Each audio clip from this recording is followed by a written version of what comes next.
എല്ലാവർക്കും നമസ്കാരം. സ്കോർ അക്കാഡമിയിലേക്ക് സ്വാഗതം. അപ്പോൾ എല്ലാവരും അസിസ്റ്റന്റ് ഇലക്ട്രിക്കൽ ഇൻസ്പെക്ടർ എക്സാമിൻ്റെ ഫൈനൽ ലാബ് പ്രിപ്പറേഷനിലാണ് എന്ന് ഞാൻ വിചാരിക്കുന്നു. അപ്പോൾ ഈ ഒരു ഫൈനൽ ലാബിൽ നമ്മൾ പോകുമ്പോൾ പലർക്കും പല തരത്തിലുള്ള concerns, self doubt, question paper എങ്ങനെയായിരിക്കും, ക്വസ്റ്റ്യൻസ് എങ്ങനെയായിരിക്കും, എനിക്ക് അറ്റംപ്റ്റ് ചെയ്യാൻ പറ്റുമോ എന്നുള്ള പലതരത്തിലുള്ള ആങ്സൈറ്റീസും ടെൻഷനും ഒക്കെ ഉണ്ടാവും.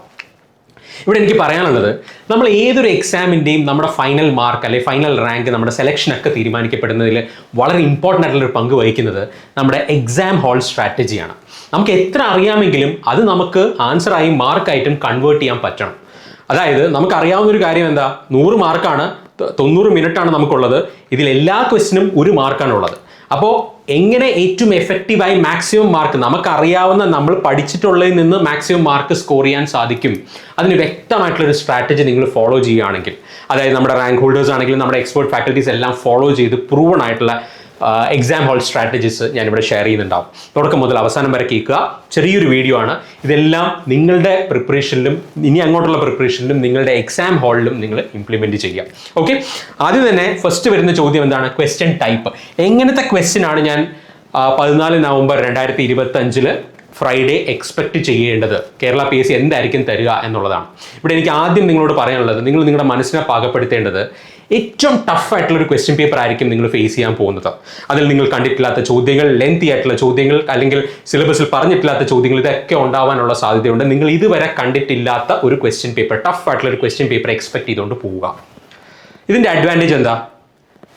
ഇതിന് താഴെ എന്ത് വന്നാലും, അല്ലെങ്കിൽ ഈ എക്സാമിന് നിങ്ങൾ ഓൾറെഡി തന്നെ ടഫായിട്ട് എക്സ്പെക്ട് ചെയ്താണ് പോകുന്നത്, ഇതിൻ്റെ താഴെ എന്ത് വന്നാലും നിങ്ങൾ ഹാപ്പി ആയിരിക്കും. നിങ്ങൾക്ക് പ്രഷർ അത്രയ്ക്ക് കുറഞ്ഞു കിട്ടും. മറിച്ച് നിങ്ങളൊരു ഈസി ക്വസ്റ്റ്യൻ പേപ്പറാണ് എക്സ്പെക്ട് ചെയ്ത് പോകുന്നതെങ്കിൽ നിങ്ങൾക്ക് പലതരത്തിൽ, അല്ലെങ്കിൽ അതിൽ ഒന്ന് മാറി തിരിഞ്ഞ് ക്വസ്റ്റ്യൻ വന്നു കഴിഞ്ഞാൽ നിങ്ങൾ അപ്പം തന്നെ പാനിക് ആവും, അറിയാവുന്ന ക്വസ്റ്റ്യൻ പോലും തെറ്റിക്കും. അപ്പോൾ അതുകൊണ്ട് always expect A tough question paper. ആ ടഫ് ക്വസ്റ്റ്യൻ പേപ്പർ തന്നെ നിങ്ങൾ പ്രതീക്ഷിച്ചിട്ട് പോവുക. അത് വെറുതെ നിങ്ങളെ മനസ്സിൽ പറഞ്ഞ് ഉറപ്പിക്കുക. അതായത് ഇത് എക്സാം ടഫ് ആയിരിക്കും, ലെങ്തി ആയിരിക്കും, അതുകൊണ്ട് തന്നെ ഞാൻ ടൈം കറക്റ്റായിട്ട് മാനേജ് ചെയ്യണം, കറക്റ്റായിട്ട് ക്വസ്റ്റ്യൻസ് ഞാൻ പിക്ക് ചെയ്യേണ്ടത് അത്യാവശ്യമായിട്ട് മാറും. ഇതെല്ലാം അപ്പോൾ ഇതിൻ്റെ താഴെ എന്ത് വന്നാലും നിങ്ങൾക്ക് അഡ്വാൻറ്റേജ് ആണ്. അപ്പോൾ ആ ഒരു എക്സ്പെക്ടേഷനോടുകൂടി പോവാം. ഓൾറെഡി തന്നെ ഞാൻ കഴിഞ്ഞ വീഡിയോയിൽ പറഞ്ഞിരുന്നു, അതായത് നമ്മളുടെ അസിസ്റ്റന്റ് എഞ്ചിനീയർ കേരള വാട്ടർ അതോറിറ്റിയുടെ ക്വസ്റ്റ്യൻ പേപ്പർ അനലൈസ് നമ്മൾ ചെയ്തിരുന്നു അല്ലേ. അതിൽ തന്നെ നിങ്ങൾക്ക് അറിയാം, ഓൾമോസ്റ്റ് 40 ക്വസ്റ്റ്യൻസ് എന്ന് പറയുന്നത് ന്യൂമറിക്കൽ ടൈപ്പ് ആയിരുന്നു. അതിൽ തന്നെ 20+ ക്വസ്റ്റ്യൻസ് എന്ന് പറയുന്നത് ലെങ്തി ആയിട്ടുള്ള, ടൈം കൺസ്യൂമിംഗ് ആയിട്ടുള്ള ക്വസ്റ്റ്യൻസ് ആയിരുന്നു. ഞാൻ അവിടെ തന്നെ അത് പറഞ്ഞിരുന്നു, നമ്മൾ എങ്ങനെയാണ് ഒരു ക്വസ്റ്റ്യൻ പിക്ക് ചെയ്യേണ്ടതെന്ന് ഞാൻ കഴിഞ്ഞ വീഡിയോയിലും പറഞ്ഞിരുന്നു. അപ്പോൾ ഇങ്ങനത്തെ ഒരു ക്വസ്റ്റ്യൻ പേപ്പർ പ്രതീക്ഷിക്കുക. ഇതിനേക്കാൾ കുറച്ചുകൂടി ലെങ്തി ആയിട്ടുള്ള, ഇതിനേക്കാൾ കുറച്ചുകൂടി ടഫ് ക്വസ്റ്റ്യൻസ് വരുന്ന, അനലിറ്റിക്കൽ ക്വസ്റ്റ്യൻസ് വരുന്ന ക്വസ്റ്റ്യൻ പേപ്പർ എക്സ്പെക്ട് ചെയ്തുകൊണ്ട് പോവുക. അതാണ് പോയിന്റ് നമ്പർ 1. ഇനി നമുക്കറിയാവുന്ന, നമ്മളെല്ലാവരും പഠിച്ചിട്ടുണ്ട്, നിങ്ങളെല്ലാവരും പഠിച്ചിട്ടുണ്ട്. അങ്ങോട്ടും ഇങ്ങോട്ടും കുറച്ചിലൊക്കെ ഉണ്ടാവും, പക്ഷെ നിങ്ങളെല്ലാവരും പഠിച്ചിട്ടുണ്ട്. നിങ്ങൾ പഠിച്ചതിൽ നിന്ന് മാക്സിമം മാർക്ക് സ്കോർ ചെയ്യാനാണ് നിങ്ങൾ ശ്രമിക്കേണ്ടത്. ഞാൻ ഓൾറെഡി തന്നെ ഒരു മൈക്രോ അനാലിസിസ് പറഞ്ഞിരുന്നു അല്ലേ. അതിൽ തന്നെ ഞാൻ ഇമ്പോർട്ടൻ്റ് ആയിട്ടുള്ള സബ്ജക്ട്സിനെ ഡിവൈഡ് ചെയ്ത് മാർക്സ് ഒക്കെ പറഞ്ഞിരുന്നു. ഇനി നിങ്ങൾ ശ്രദ്ധിക്കേണ്ട ഒരു കാര്യം എന്താ, ഇവിടെ നമുക്ക് ഈസി ആയിട്ട് കിട്ടുന്ന മാർക്സ് ഉണ്ട്. അതായത് ഫോർ എക്സാമ്പിൾ മൊഡ്യൂൾ 10 ട്രാൻസ്ഡ്യൂസേഴ്സ്, അതിൽ തന്നെ ഇപ്പോൾ നമുക്ക് ബാറ്ററി ആൻഡ് സെൽസ് ഉണ്ട്, അതുപോലെ തന്നെ ട്രാൻസ്ഡ്യൂസേഴ്സ് ഉണ്ട്. അപ്പോൾ ഇതിൻ്റെയൊക്കെ ഡീറ്റെയിൽ ആയിട്ടുള്ള ക്ലാസ്സും റിവിഷൻ ക്ലാസ്സും നിങ്ങൾക്ക് പ്രൊവൈഡ് ചെയ്തിട്ടുണ്ട്. അപ്പോൾ ആ ക്വസ്റ്റ്യൻ ഡിസ്കഷൻ സെഷൻസ് എങ്കിലും നിങ്ങൾ എന്ത് ചെയ്തിട്ട് പോവുക, കണ്ടിട്ട് പോവുക. അതുപോലെ തന്നെ എർത്തിങ്, അതുപോലെ തന്നെ നമ്മുടെ ഡിസൈൻ ആൻഡ് വയറിംഗിൽ വരുന്ന ചില ഇമ്പോർട്ടൻ്റ് ആയിട്ടുള്ള, അതായത് എപ്പോഴും ചോദിക്കുന്ന, റിപ്പീറ്റഡ് ആയിട്ട് ചോദിക്കുന്ന തിയററ്റിക്കൽ ആയിട്ടുള്ള ക്വസ്റ്റ്യൻസ്, അതിൻ്റെയൊക്കെ ക്വസ്റ്റ്യൻസ് അല്ലെങ്കിൽ അതിൻ്റെയൊക്കെ ക്വസ്റ്റ്യൻ്റെ ഡിസ്കഷൻ നിങ്ങൾ കണ്ടിട്ടുണ്ടാവും, അല്ലെങ്കിൽ തന്നെ അതിൻ്റെ ഷോർട്ട് നോട്ട് നിങ്ങൾ കണ്ടിട്ടുണ്ടാവും. അതെല്ലാം ലാസ്റ്റ് മിനിറ്റ് ഒന്ന് നോക്കിയിട്ട് പോകാം. കാരണം ഈ തിയററ്റിക്കൽ ആയിട്ടുള്ള ഏരിയ എന്ന് വരുന്ന ചോദ്യങ്ങൾ ഒരു കാരണവശാലും നിങ്ങൾ വിടരുത്. കാരണം 1 മാർക്കാണ്, അതിന് 1 മാർക്കാണ്. സിഗ്നൽസും അല്ലെങ്കിൽ മെഷീൻസും അല്ലെങ്കിൽ പവർ സിസ്റ്റവും കൺട്രോൾ സിസ്റ്റവും അല്ലെങ്കിൽ പവർ ഇലക്ട്രോണിക്സ് എല്ലാത്തിൽ നിന്ന് 1 മാർക്കാണ്.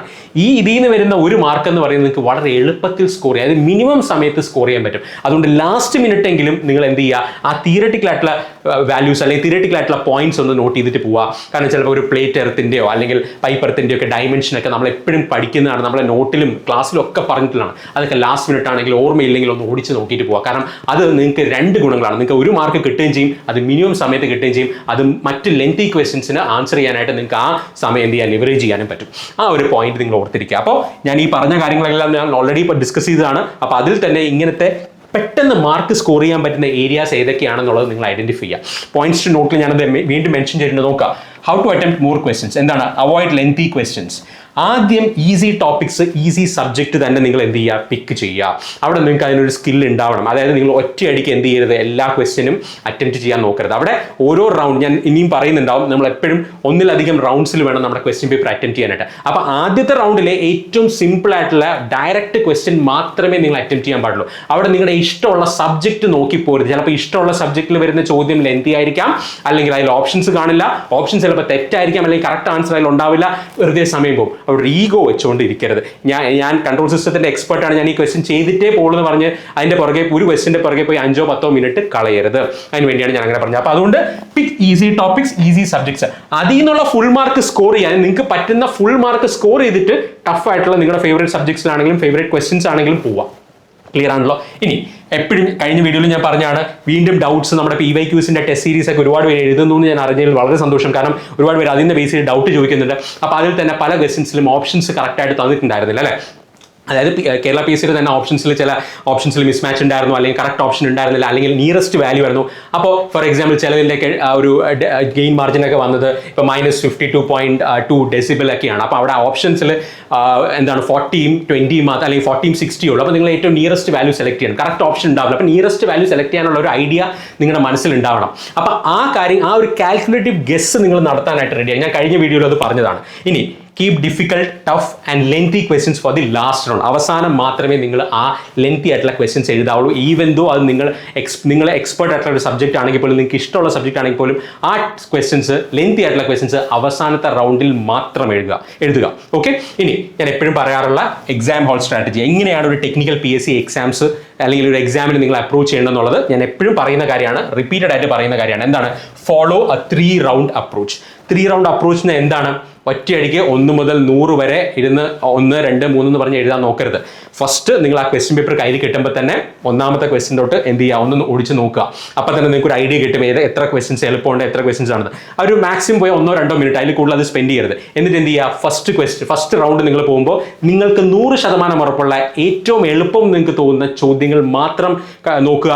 ആ ചോദ്യങ്ങൾ ടിക്ക് ഇടുക, ആൻസർ കണ്ടുപിടിക്കുക, അപ്പം തന്നെ OMR ഷീറ്റിൽ മാർക്ക് ചെയ്യുക. എന്ത് ചെയ്യരുത് നിങ്ങൾ പിന്നെ അത് ക്വസ്റ്റ്യൻ പേപ്പറിൽ മാത്രം മാർക്ക് ചെയ്ത് വെച്ചിട്ട് പിന്നെ OMR കറപ്പിക്കാന്ന് വിചാരിക്കരുത്. ഫസ്റ്റ് റൗണ്ട് നിങ്ങൾ 1 മുതൽ 100 വരെ പോവുക. ആ 1 മുതൽ 100 വരെയിൽ ഏറ്റവും എളുപ്പമുള്ള 100% ഉറപ്പുള്ള ചോദ്യങ്ങൾ മാത്രം മാർക്ക് ചെയ്തിട്ട് പോവുക. അപ്പം നിങ്ങളുടെ ഫസ്റ്റ് റൗണ്ട് കഴിഞ്ഞു. ഇനി വീണ്ടും ഈ ഫസ്റ്റ് റൗണ്ടിൽ നിങ്ങൾക്ക് ബുദ്ധിമുട്ട് തോന്നിയ ചോദ്യങ്ങൾ, അല്ലെങ്കിൽ നിങ്ങൾക്ക് അറിയാം ഒന്ന് നോക്കേണ്ടി വരുമെന്ന് ചോദിച്ചു ഒന്ന് മാർക്ക് ചെയ്ത് വെക്കേണ്ട ചോദ്യങ്ങൾ എന്ത് ചെയ്യുക, നിങ്ങളുടെ കയ്യിലുള്ള മറ്റൊരു കളർ പേന വെച്ചിട്ട്, ഒരു റെഡോ അല്ലെങ്കിൽ വേറെ ഏതെങ്കിലും ഒരു കളർ പേന വെച്ച് മാർക്ക് ചെയ്ത് വെച്ചിരിക്കുക ആ ഫസ്റ്റ് റൗണ്ടിൽ തന്നെ. അപ്പോൾ സെക്കൻഡ് റൗണ്ട് വരുമ്പോൾ ഈ മാർക്ക് ചെയ്ത ക്വസ്റ്റ്യൻസ് മാത്രമേ നിങ്ങളുടെ കണ്ണിൽ പെടാൻ പാടുള്ളൂ. ഈ സെക്കൻഡ് റൗണ്ടിലും ഇതേ ഒരു ഐറ്ററേറ്റീവ് അപ്രോച്ച് ഓപ്റ്റ് ചെയ്യുക. എന്താണ് അത്? ആ സെക്കൻഡ് റൗണ്ടിൽ നിങ്ങൾ നോക്കുമ്പോൾ നിങ്ങൾ മാർക്ക് ചെയ്ത ചോദ്യങ്ങളിൽ തന്നെ നിങ്ങൾക്ക് പെട്ടെന്ന് കിട്ടുന്ന ചോദ്യങ്ങൾ എന്ത് ചെയ്യുക, അടുത്ത 1 മുതൽ വീണ്ടും 100 വരെ വീണ്ടും ഒന്നും കൂടെ പോവുക. അപ്പം നിങ്ങൾക്ക് വീണ്ടും അടുത്ത സെറ്റ് ഓഫ് ക്വസ്റ്റ്യൻസ് കിട്ടിക്കഴിയും. ഇനി തേർഡ് റൗണ്ട് വരുമ്പോൾ മാത്രം, അതായത് ഈ സെക്കൻഡ് റൗണ്ടിലും കിട്ടാത്ത ചോദ്യങ്ങൾക്ക് എന്തെങ്കിലും ഒരു മാർക്കോ ഇൻഡോ മാർക്കോ ഇട്ട് വെക്കുക. ഇനി തേർഡ് റൗണ്ട് വരുമ്പോൾ അപ്പോൾ ഏകദേശം നിങ്ങളുടെ കയ്യിൽ പിന്നെ ഒരു അരമണിക്കൂറിന് താഴെ സമയം ഉണ്ടാവുകയുള്ളൂ. ആ തേർഡ് റൗണ്ടിൽ വേണം, അല്ലെങ്കിൽ ആ സമയം അനുസരിച്ച് നിങ്ങൾക്ക് എത്രത്തോളം ക്വസ്റ്റ്യൻസ് അറ്റംപ്റ്റ് ചെയ്യാൻ പറ്റുന്നു അതനുസരിച്ച് നിങ്ങൾ തേർഡ് റൗണ്ടിന് സമയം മാറ്റി വെക്കുക. ഇനി തേർഡ് റൗണ്ടിൽ നിങ്ങൾക്ക് ലെങ്തി ആയിട്ടുള്ള ചോദ്യങ്ങൾ, അല്ലെങ്കിൽ നിങ്ങൾക്ക് തന്നെ മനസ്സിലാവും ഇത് ഇത്തിരി സ്റ്റെപ്സ് എഴുതിയാൽ മാത്രമേ കിട്ടുള്ളൂ, അല്ലെങ്കിൽ ഇത്തിരി കൺഫ്യൂസിംഗ് ആണ്, ആ ചോദ്യങ്ങളെല്ലാം ലാസ്റ്റ് റൗണ്ടിലേക്ക് മാറ്റി വെക്കുക. അതാണ് ഈ 3 റൗണ്ട് അപ്രോച്ച്. പ്രൂവൺ ആയിട്ടുള്ള കാര്യമാണ്. എല്ലാവരും നമ്മുടെ എല്ലാ റാങ്ക് ഹോൾഡേഴ്സിൻ്റെ ഇന്റർവ്യൂ നോക്കിയാൽ നിങ്ങൾക്ക് മനസ്സിലാവും ഇവരെല്ലാം ഇത് തന്നെയാണ് ഫോളോ ചെയ്തിരിക്കുന്നത്. ഇതൊരു പ്രൂവൺ ആയിട്ടുള്ള സ്ട്രാറ്റജിയാണ്. അപ്പോൾ 3 റൗണ്ട്സ്, ഇനി 3 റൗണ്ടിൽ കൂടിയാലും കുഴപ്പമൊന്നുമില്ല, പക്ഷേ മിനിമം ഒരു 3 റൗണ്ടിലെങ്കിലും നിങ്ങൾ ഈ ക്വസ്റ്റ്യൻ പേപ്പറിന് അറ്റംപ്റ്റ് ചെയ്യുക. അതുകൊണ്ടുള്ള ഏറ്റവും വലിയ അഡ്വാൻറ്റേജ് എന്താ, നിങ്ങൾക്ക് ആ ക്വസ്റ്റ്യൻ പേപ്പറിലുള്ള 100 ചോദ്യങ്ങളും കാണാൻ പറ്റും. മാത്രമല്ല രണ്ടാമത്തെ റൗണ്ട് വരുമ്പോൾ നിങ്ങൾ മാർക്ക് ചെയ്ത് വെച്ചിരിക്കുന്നതുകൊണ്ട് തന്നെ നിങ്ങൾക്ക് ഒരിക്കലും ഓൾറെഡി അറ്റംപ്റ്റ് ചെയ്ത ക്വസ്റ്റ്യൻ വീണ്ടും പോയി നോക്കേണ്ട ഒരു അവസ്ഥ വരില്ല. മറിച്ച് നിങ്ങൾ റാൻഡമായിട്ട് ഓരോ ചോദ്യം അവിടെ ഇവിടെയും കിടക്കുകയാണെങ്കിൽ നിങ്ങൾക്ക് ഒരുപാട് സമയം പോകും ക്വസ്റ്റ്യൻ ഐഡന്റിഫൈ ചെയ്യാനായിട്ട്. മാത്രമല്ല ഒരു ക്വസ്റ്റ്യന് പുറകെ നിങ്ങൾ ഒരുപാട് സമയം കളയേണ്ടി വരും. ഇതെല്ലാം നിങ്ങൾക്ക് ഈ 3 റൗണ്ട് അപ്രോച്ച് കൂടി എന്ത് ചെയ്യാൻ പറയും, മിറ്റിഗേറ്റ് ചെയ്യാൻ പറ്റും. പോയിന്റ് ക്ലിയർ ആണല്ലോ? അപ്പോൾ നോക്കുക, ഈ ഏതൊരു ക്വസ്റ്റ്യൻ പേപ്പർ ആണെങ്കിലും ഏതൊരു എക്സാം ആണെങ്കിലും ആദ്യത്തെ 10 മിനിറ്റ് നിങ്ങൾ എങ്ങനെയാണ് നിങ്ങളുടെ ടെൻഷൻ, നിങ്ങളുടെ സ്ട്രെസ് ഹാൻഡിൽ ചെയ്യുന്നത്, അതുപോലെ തന്നെ അവസാനത്തെ 15 മിനിറ്റ് നിങ്ങൾ എങ്ങനെയാണ് നിങ്ങളുടെ ടൈം മാനേജ് ചെയ്യുന്നത്, ഇതനുസരിച്ചായിരിക്കും നിങ്ങളുടെ മാക്സിമം നമ്പർ ഓഫ് അറ്റംപ്റ്റ്സ് വരിക. അത് എല്ലാ എക്സാമിനും കോമൺ ആണ്. അപ്പം ഞാൻ ഈ നേരത്തെ പറഞ്ഞ 3 റൗണ്ട് അപ്രോച്ചും ഈ ആദ്യത്തെ 10 മിനിറ്റും അവസാനത്തെ 15 മിനിറ്റും നിങ്ങൾ എന്ത് ചെയ്യുക, നിങ്ങളുടെ മനസ്സിൽ നിങ്ങൾ ഉറപ്പിക്കുക. അതാണ് നിങ്ങളുടെ ആ എക്സാമിൻ്റെ മൈൻഡ് സെറ്റ് ഡിസൈഡ് ചെയ്യാൻ പോകുന്നതും നിങ്ങളുടെ ഫൈനൽ സെലക്ഷനും റാങ്കും ഒക്കെ തീരുമാനിക്കാൻ പോകുന്നത് ഈ ഇത്രയും കാര്യങ്ങളാണ്. അത് നിങ്ങളുടെ മനസ്സിലുണ്ടാവണം. ഓക്കെ, ഇനി ഞാൻ പറഞ്ഞ പോലെ ഹാവ് ടു 2 കളറുള്ള ഒരു പേനയോ പെൻസിലോ നിങ്ങളുടെ കയ്യിൽ ഉണ്ടാവണം. അതുപോലെ തന്നെ OMR അപ്പം മാർക്ക് ചെയ്ത് പോവുക. കറക്റ്റായിട്ട് കിട്ടിക്കഴിഞ്ഞാൽ അപ്പം തന്നെ മാർക്ക് ചെയ്യുക. ഡൗട്ട് ഉണ്ടെങ്കിൽ ആ സമയത്ത് ആ ക്വസ്റ്റ്യൻ അവിടെ വിടുക. അത് അടുത്ത റൗണ്ടിൽ വേണം എഴുതാനായിട്ട്. അല്ലാതെ എല്ലാം പിന്നെ മാർക്ക് ചെയ്യാം, OMRൽ ഉറപ്പിച്ചിട്ട് മാർക്ക് ചെയ്യാമെന്ന് വിചാരിക്കരുത്. സമയം കിട്ടില്ല. ഏതെങ്കിലും ഒരു ക്വസ്റ്റ്യൻ നിങ്ങൾ അവസാനം എല്ലാം കൂടി മാർക്ക് ചെയ്ത്, കാരണം ഇതൊക്കെ കുട്ടികൾ ചെയ്ത മിസ്റ്റേക്സ് ആണ്. ഇവിടെ നമ്മളെല്ലാം എൻട്രൻസ് ഒക്കെ എഴുതി ഗേറ്റ് ഒക്കെ എഴുതി വന്ന ആൾക്കാരാണെങ്കിൽ പോലും ഇങ്ങനത്തെ മിസ്റ്റേക്ക് കാണിക്കുന്ന ആൾക്കാർ ഇപ്പോഴും ഉണ്ട്. അത് നമുക്ക് ഔട്ട് ഓഫ് ടെൻഷൻ ആർക്കാണെങ്കിലും പറ്റും. ഈ പറയുന്ന എനിക്കാണെങ്കിലും ഇപ്പോൾ ഈ പറയുന്ന ഒരു എക്സാമിൽ നമ്മൾ ടെൻഷൻ പിന്നെ മാർക്ക് ചെയ്യാന്ന് വിചാരിച്ചിട്ട് നമ്മൾ ഒന്ന് മാറിയായിരിക്കും മാർക്ക് ചെയ്യുക. അതിന് താഴോട്ട് വരുന്ന എല്ലാം എന്തെയും ഒരു ക്വസ്റ്റ്യൻ മാർക്ക് കഴിഞ്ഞാൽ മൊത്തം മാർക്ക് പോകും. അറിയാമല്ലോ നിങ്ങൾക്ക്. അപ്പോൾ ആ കാര്യങ്ങളെല്ലാം നിങ്ങളുടെ മനസ്സിലുണ്ടാവണം. ഇനി എക്സാം ഹാളിൽ ഇരിക്കുമ്പോഴത്തേക്കും അപ്പുറം ഇപ്പുറം നോക്കരുത്. നിങ്ങളുടെ ക്വസ്റ്റ്യൻ പേപ്പർ മാത്രം നോക്കുക. ഒരു ഈഗോയുടെ ആവശ്യമില്ല. നിങ്ങൾക്ക് അറിയാവുന്ന ചോദ്യങ്ങൾ ഏറ്റവും ഭംഗിയായി തെറ്റില്ലാതെ എഴുതാൻ വേണ്ടി വേണം ശ്രമിക്കാനായിട്ട്. ടെൻഷൻ കൂടുന്നതോറും നിങ്ങൾക്ക് മിസ്റ്റേക്സ് കൂടും. 0 ടെൻഷൻ 0 മിസ്റ്റേക്സ് ആണ്. ഓക്കെ, അപ്പോൾ ആ ഒരു പോയിന്റ് നിങ്ങളുടെ മനസ്സിലുണ്ടാവണം. ഇനി എക്സാം ഡേറ്റിന് ഞാൻ പറഞ്ഞതുപോലെ ഒരു നാണക്കേടും വിചാരിക്കരുത്. എക്സാം ഹാളിൽ കയറുന്നതിന് തൊട്ട് മുമ്പ് വരെ നിങ്ങളുടെ ഷോർട്ട് നോട്ട്സ് റിവൈസ് ചെയ്യുക. ആൾക്കാർ എന്ത് വേണോ വിചാരിച്ചോട്ടെ, ആൾക്കാർ എന്ത് വേണോ കണ്ടോട്ടെ. ചിലപ്പോൾ നിങ്ങൾ കുറേ നാളിന് ശേഷം ഒരു എക്സാം എഴുതുന്നവരായിരിക്കും. അപ്പോൾ നിങ്ങളുടെ ജൂനിയേഴ്സ് ഉണ്ടാവും, നിങ്ങളുടെ സീനിയേഴ്സ് ഉണ്ടാവും, നിങ്ങളെ പരിചയമുള്ളവരുണ്ടാവും, നിങ്ങളെ പരിചയം ഇല്ലാത്തവരുണ്ടാവും. അവരെന്ത് വിചാരിക്കും എന്നൊന്നും നിങ്ങൾ ബോധർ ചെയ്യരുത്. എക്സാം ഹാളിന് തൊട്ട് അല്ലെങ്കിൽ നിങ്ങൾ ബാഗ് വെച്ചിട്ട് അകത്തേക്ക് കയറുന്നതിന് തൊട്ട് മുമ്പ് വരെയും നിങ്ങൾക്ക് എന്ത് ചെയ്യാം, നിങ്ങളുടെ ഷോർട്ട് നോട്ട്സ് റെഫർ ചെയ്യാം. ആ ഒരു ക്വസ്റ്റ്യൻ അതൊരു തിയറിറ്റിക്കൽ ക്വസ്റ്റ്യൻ ആയിരിക്കും. പ്ലേറ്റ് എർത്തിൻ്റെ ഡയമെൻഷൻ ആയിരിക്കും ചോദിക്കുക. അത് ലാസ്റ്റ് മിനിറ്റ് നോക്കിയിട്ട് കയറി കഴിഞ്ഞാൽ ആ മാർക്ക് ക്വസ്റ്റ്യൻ പേപ്പറിലുണ്ടെങ്കിൽ 1 മാർക്കായി. അങ്ങനെ 1 or 2 മാർക്ക് കിട്ടി കഴിഞ്ഞാൽ നിങ്ങളുടെ റാങ്ക് എത്ര മാറും നിങ്ങൾക്ക് തന്നെ അറിയാം ഇപ്പോഴത്തെ ഒരു സിറ്റുവേഷനിൽ. അപ്പം അതുകൊണ്ട് തന്നെ ലാസ്റ്റ് മിനിറ്റ് വരെ നിങ്ങളുടെ ഷോർട്ട് നോട്ട് റിവൈസ് ചെയ്യുക. ഒരു നാണക്കേടും വിചാരിക്കരുത്. ഇനി 10 മുതൽ 15 ചോദ്യങ്ങൾ എന്തായാലും ബുദ്ധിമുട്ടായിരിക്കും എന്ന് പ്രതീക്ഷിച്ചു പോകാം. ഞാൻ ഓൾറെഡി പറഞ്ഞു, ടഫ് ക്വസ്റ്റ്യൻ പേപ്പർ എക്സ്പെക്ട് ചെയ്തിട്ട് പോവാം. 10 to 15 questions will be difficult, confusing, out of syllabus, wrong options, ഇതെല്ലാം ഉണ്ടാവും. അപ്പം നിങ്ങൾ ഒരു ക്വസ്റ്റ്യൻ നിങ്ങളുടെ ഇഷ്ടമുള്ള സബ്ജക്റ്റ്, നിങ്ങൾ എക്സ്പേർട്ട് എന്ന് വിചാരിക്കുന്ന ഒരു സബ്ജക്റ്റിലായിരിക്കും ചിലപ്പോൾ ഇങ്ങനെ റോങ് ഓപ്ഷനോ അല്ലെങ്കിൽ ഓപ്ഷനോ ഇല്ലാതെ തന്നിരിക്കുന്നത്. അതിൻ്റെ പുറകെ ഈഗോ കാണിച്ചുകൊണ്ടിരിക്കരുത്. അത് വിട്ടേക്ക്. അവനും 1 മാർക്ക് തൊട്ടപ്പുറത്ത് എളുപ്പത്തിൽ 10 സെക്കൻഡ് കൊണ്ട് 1 മാർക്ക് തരുന്ന ക്വസ്റ്റ്യനും ഉണ്ടാവും. അവനെ വിട്ടിട്ട് മറ്റവൻ്റെ പുറകെ പോകരുത്. ആ പോയിന്റ് ഓർത്തിരിക്കുക. ഓരോ ക്വസ്റ്റ്യനും അതിനോടേക്കാളും ഇമ്പോർട്ടൻ്റ് ഓപ്ഷൻസും വളരെ ക്ലിയർ ആയിട്ട് വായിക്കുക. അവസാനം എക്സാം കഴിഞ്ഞ് വന്നിട്ട് വീട്ടിൽ ഇരുന്ന് അയ്യോ ഇത് ഇങ്ങനെയായിരുന്നു എന്നുള്ളൊരു രീതിയിൽ ചിന്തിക്കേണ്ട ഒരു അവസ്ഥ വരരുത്. നിങ്ങൾക്ക് തന്നെ അറിയാമായിരിക്കും, എക്സാം കഴിഞ്ഞ് വരുമ്പോൾ എന്നിട്ട് നമ്മൾ ആ 100 ചോദ്യം നോക്കുമ്പോൾ ഇത് ഇത്രയേ ഉള്ളൂ, ഈ 100 ചോദ്യം ഇത്ര സിമ്പിൾ ആയിരുന്നു നിങ്ങൾക്ക് തോന്നും. അത് എക്സാം ഹാളിൽ ഡിഫിക്കൽട്ട് ആവുന്നത് എന്തുകൊണ്ടാണ്? നിങ്ങൾ ആവശ്യമില്ലാത്ത പല കാര്യങ്ങൾ ആലോചിക്കുന്നുണ്ടാണ്. എൻ്റെ റിസൾട്ട്, എൻ്റെ റാങ്ക്, എൻ്റെ ജോലി, എൻ്റെ ഫ്യൂച്ചർ, ഇതൊക്കെ എക്സാം ഹാളിൽ കൊണ്ടുപോകുന്നുണ്ട്. അതെല്ലാം എക്സാം ഹാളിൻ്റെ വെളിയിൽ വെച്ചിട്ട് വേണം പോകാനായിട്ട്. ഓക്കെ, അപ്പോൾ ആ കാര്യങ്ങളെല്ലാം ഓർക്കുക. ഇനി ചെക്ക് പോയിന്റ്സ് ഞാൻ പറഞ്ഞ പോലെ ഈസി എക്സാം ആണെങ്കിൽ മാക്സിമം അറ്റംപ്റ്റ് ചെയ്യാൻ ശ്രമിക്കുക. അതായത് ക്വസ്റ്റ്യൻ പേപ്പർ വളരെ സിമ്പിൾ ആയിട്ട് നിങ്ങൾക്ക് വരികയാണെങ്കിൽ അവിടെ നിങ്ങൾ നിങ്ങളുടെ മാക്സിമം അറ്റംപ്റ്റ്സ് കൂട്ടാനായിട്ട് ശ്രമിക്കുക. ഇനി ടഫ് എക്സാം ആണെങ്കിൽ ഒരു കാരണവശാലും നെഗറ്റീവ് വരുത്തരുത്. കാരണം ടഫ് ആണെങ്കിൽ നിങ്ങൾക്ക് തന്നെ കണ്ടാൽ മതി. നിങ്ങൾ പഠിച്ചിട്ടുണ്ടെങ്കിലും ഇല്ലെങ്കിലും ഒരു ഏരിയയിൽ നിങ്ങൾ ഒരു സബ്ജക്റ്റ് നന്നായിട്ട് പഠിച്ചിട്ടുണ്ടെങ്കിലും ഇല്ലെങ്കിലും നിങ്ങൾക്ക് ഒരു ക്വസ്റ്റ്യൻ കാണുമ്പോൾ അത് ടഫ് ആണോ ഈ പറയുന്ന എളുപ്പമുള്ള ക്വസ്റ്റ്യൻ ആണോ എന്നൊക്കെ നിങ്ങൾക്ക് അറിയാം. ടഫായിട്ടുള്ള ഒരുപാട് ക്വസ്റ്റ്യൻസ് വരികയാണെങ്കിൽ നിങ്ങൾ ചെയ്യേണ്ടത് അയ്യോ എൻ്റെ അറ്റംപ്റ്റ് കുറഞ്ഞു എന്നാൽ പിന്നെ കുറച്ച് കുത്തിയേക്കാം വിചാരിക്കരുത്. നെഗറ്റീവ് മാർക്ക് അവോയ്ഡ് ചെയ്യുക. കാരണം എല്ലാവർക്കും ടഫായിരിക്കും. അപ്പോൾ അവിടെ നിങ്ങൾ 1 or 2 മാർക്ക് കുത്തിക്കഴിഞ്ഞാൽ നെഗറ്റീവ് ആയി കഴിഞ്ഞാൽ നിങ്ങളുടെ ഉള്ള മാർക്കും കൂടി പോകും. അതുകൊണ്ട് ടഫ് എക്സാം ആണെങ്കിൽ അവോയ്ഡ് നെഗറ്റീവ് മാർക്സ്. ഇനി ഈസി എക്സാം ആണെങ്കിൽ അതുപോലെ തന്നെ നമുക്ക് ടഫ് എക്സാം ആണെങ്കിൽ നമുക്ക് ഒരു ക്വസ്റ്റ്യൻ 100% ഉറപ്പില്ലെങ്കിലും അവിടെ ഒരു കാൽക്കുലേറ്റീവ് ഗസ് നടത്താനുള്ള ഒരു ഓപ്ഷൻ ഉണ്ടെങ്കിൽ അതിന് ശ്രമിക്കുക. അപ്പോൾ അതാണ് എലിമിനേഷൻ ഓഫ് ഓപ്ഷൻസ്. ഒരു 4 ഓപ്ഷൻസിൽ ഒരു 2 എണ്ണം നിങ്ങൾക്ക് എലിമിനേറ്റ് ചെയ്യാൻ പറ്റും. പിന്നെ ആ 2 എണ്ണത്തിൽ നിങ്ങൾക്ക് ഒരു കാൽക്കുലേറ്റീവ് ഗസ് നടത്താൻ പറ്റും. ഞാൻ വെറുതെ കറക്കി കുത്തുന്ന കാര്യമല്ല, ഒരു കാൽക്കുലേറ്റീവ് ഗസ് നടത്താൻ പറ്റും. കാരണം പല ഫാക്ടേഴ്സ് വെച്ച് നമുക്ക് എന്ത് ചെയ്യാം, റിലേറ്റ് ചെയ്യാൻ പറ്റും. എക്സാക്ട് വാല്യൂ അറിയില്ലെങ്കിലും ഇന്ന കാരണങ്ങൾ കൊണ്ട് ചിലപ്പോൾ ആ ക്വസ്റ്റ്യൻ നമുക്ക് അറ്റംപ്റ്റ് ചെയ്യാൻ പറ്റും.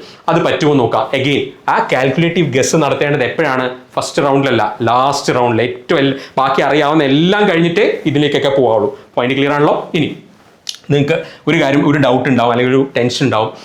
സിലബസ് വളരെ വാസ്റ്റാണ്, ഒരുപാട് ക്ലാസ്സസ് ഉണ്ടായിരുന്നു, ഒരുപാട് ക്വസ്റ്റ്യൻ ഡിസ്കഷൻ സെഷൻസ് ഉണ്ടായിരുന്നു, ഇതെല്ലാം ഉണ്ടായിരുന്നു. ഇതെല്ലാം ചിലപ്പോൾ നിങ്ങൾക്ക് കണ്ടു തീർക്കാൻ പറ്റിയിട്ടുണ്ടാവില്ല. മെജോറിറ്റി ആൾക്കാരുടെ അവസ്ഥ അത് തന്നെയാണ്. സിലബസ് വാസ്റ്റാണ്. എല്ലാവർക്കും കുറച്ച് സമയം കിട്ടിയിട്ടുള്ളൂ. എല്ലാവരും ഒരു ലെവൽ പ്ലേയിങ് ഫീൽഡിലാണ്. ഇനി നിങ്ങൾ ചെയ്യേണ്ടത് നിങ്ങൾ പഠിച്ചിട്ടുള്ളതിൽ വെച്ച് 100% മാർക്ക് സ്കോർ ചെയ്യാൻ ശ്രമിക്കുക. അതായത് നിങ്ങൾ പഠിച്ചിട്ടുള്ള എന്താണോ അതിൽ തെറ്റ് വരാതെ, അതിൽ മിസ്റ്റേക്ക് വരാതെ, കെയർലെസ് മിസ്റ്റേക്ക് വരാതെ, കാൽക്കുലേഷൻ മിസ്റ്റേക്ക് വരാതെ മാക്സിമം മാർക്ക് സ്കോർ ചെയ്യാൻ ശ്രമിക്കുക. പോയിന്റ് ക്ലിയർ ആണല്ലോ? എക്സാം ഹാളിലെ മൈൻഡ് സെറ്റ് എന്ന് പറയുന്നത് എന്തായിരിക്കണം? ഞാൻ പറഞ്ഞു, ഈഗോ വിട്ട് കളയുക. ഇത് ഞാൻ കൺട്രോൾ സിസ്റ്റത്തിന്റെ എക്സ്പെർട്ടാണ്, ഞാൻ പവർ ഇലക്ട്രോണിക്സിന്റെ എക്സ്പെർട്ടാണ്. നിങ്ങൾ എന്ത് എക്സ്പെർട്ട് ആണെങ്കിലും തെറ്റായിട്ടുള്ള ക്വസ്റ്റനോ തെറ്റായിട്ടുള്ള ഓപ്ഷൻസോ വന്നു കഴിഞ്ഞാൽ നിങ്ങളുടെ സമയം പോകും കുട്ടികളെ. അതുകൊണ്ട് അങ്ങനെ ഒരു ഈഗോ വെക്കരുത്. എല്ലാ ക്വസ്റ്റിനും ഒരേ റെസ്പെക്ട് കൊടുക്കുക. കാരണം എല്ലാ ക്വസ്റ്റിനും ഒരേ മാർക്കാണ്.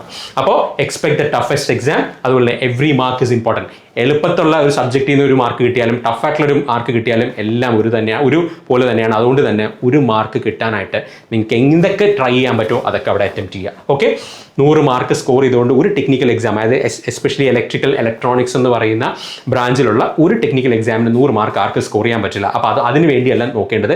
ഏറ്റവും എളുപ്പത്തിൽ ഈ 100-ൽ സ്കോർ ചെയ്യാൻ പറ്റുന്ന ക്വസ്റ്റ്യൻസ് കണ്ടുപിടിക്കുക, ആ ടോപ്പിക്സ് കണ്ടുപിടിക്കുക. ചിലപ്പോൾ നിങ്ങൾക്ക് ഇഷ്ടമില്ലാത്ത ടോപ്പിക് ആണെങ്കിൽ പോലും അതായിരിക്കും നിങ്ങളുടെ ലൈഫ് സേവർ ആയിട്ട് അവിടെ വരാൻ പോകുന്നത്. അതുകൊണ്ട് തന്നെ ആ ചോദ്യങ്ങൾ എന്ത് ചെയ്യുക, കണ്ടുപിടിച്ച് ആ 3 റൗണ്ട് സ്ട്രാറ്റജിയോട് ഹെൽപ്പോട് കൂടി എന്ത് ചെയ്യുക, നിങ്ങൾ അവിടെ ആൻസറിലേക്ക് എത്തുക.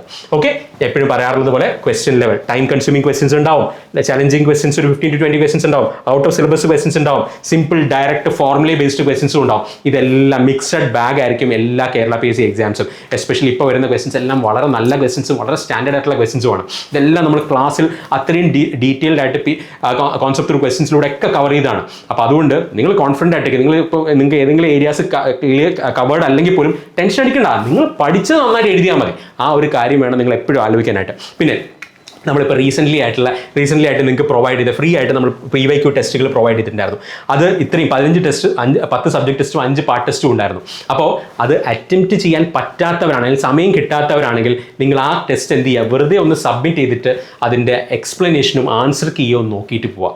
കാരണം വളരെ ഡീറ്റെയിൽ ആയിട്ടുള്ള എക്സ്പ്ലനേഷൻ നിങ്ങൾക്ക് തന്നിട്ടുണ്ട്, അതെങ്കിലും ഒന്ന് ഓടിച്ച് നോക്കിയിട്ട് പോവാം. കാരണം ഇപ്പോൾ റീസെൻ്റ് ആയിട്ട് ഇപ്പോൾ ഈ കഴിഞ്ഞ ഒരു 1-2 ആഴ്ചയായിട്ട് ഏറ്റവും കൂടുതൽ നമ്മുടെ മെൻ്റൽ സപ്പോർട്ടിൽ വരുന്ന ഡൗട്ട് എന്ന് പറയുന്നത് PYQ ടെസ്റ്റിനെ ബേസ് ചെയ്തിട്ടും PYQ ക്വസ്റ്റ്യൻസിനെ ബേസ് ചെയ്തിട്ടുമാണ്. അപ്പോൾ നമ്മൾ വളരെ ഡീറ്റെയിൽ ആയിട്ടുള്ള എക്സ്പ്ലനേഷൻ അതിൽ പ്രൊവൈഡ് ചെയ്തിട്ടുണ്ട്. എന്നാലും കുറച്ച് എക്സ്ട്രാ, കാരണം ചില ക്വസ്റ്റ്യൻസിലൊക്കെ ഈ പറയുന്ന കറക്റ്റ് ആൻസറോ കറക്റ്റ് ഓപ്ഷനോ തന്നെ എന്ത് ഉണ്ടായിരുന്നില്ല, നമ്മുടെ ക്വസ്റ്റ്യൻ പേപ്പറിൽ ഉണ്ടായിരുന്നില്ല. അപ്പോൾ അത് നമ്മൾ ഡയറക്റ്റ്ലി തന്നെ നമ്മുടെ ടെസ്റ്റിൽ ഇൻക്ലൂഡ് ചെയ്തിട്ടുണ്ട്.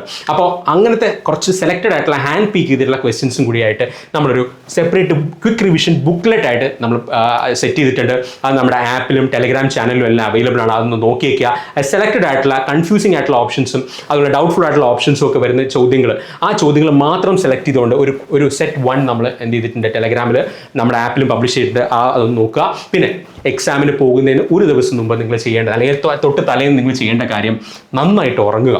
അത് ഏറ്റവും ഇമ്പോർട്ടൻ്റ് ആയ കാര്യം. എന്നാൽ മാത്രമേ നമ്മൾ ഈ പറഞ്ഞ കാര്യങ്ങളെല്ലാം റീകളക്ട് ചെയ്ത് ആ പേപ്പറിലേക്ക് വരുള്ളൂ, നമ്മുടെ കയ്യിലേക്ക് വരുള്ളൂ. നന്നായിട്ട് ഉറങ്ങുക, റെസ്റ്റ് എടുക്കുക, പിന്നെ അത്യാവശ്യം നല്ല രീതിയിൽ വെള്ളം കുടിക്കുക, ഈ പറയുന്ന അത്യാവശ്യം ഒരു എക്സസൈസ് ഒക്കെ ചെയ്ത് നിങ്ങൾ ഫിസിക്കലി ആക്റ്റീവ് ആയിട്ടിരിക്കും. ഇതെല്ലാം നമ്മുടെ പെർഫോമൻസിനെ ഡയറക്റ്റ്ലി ഇൻഫ്ലുവൻസ് ചെയ്യുന്ന കാര്യങ്ങളാണ്. അപ്പോൾ ഈ എക്സാമിന് തൊട്ട് മുമ്പത്തുള്ള ദിവസം സ്റ്റേ ഹൈഡ്രേറ്റഡ്, വെള്ളം കുടിക്കുക, എക്സസൈസ് ചെയ്യുക, അല്ലെങ്കിൽ നടന്നെങ്കിലും ഒന്ന് പഠിക്കുക. ഫോർമുലേസും നിങ്ങളുടെ ചാർട്ട്സും ഷോർട്ട് നോട്ട്സ് ഒക്കെ ഒന്ന് നടന്ന് പഠിക്കുക.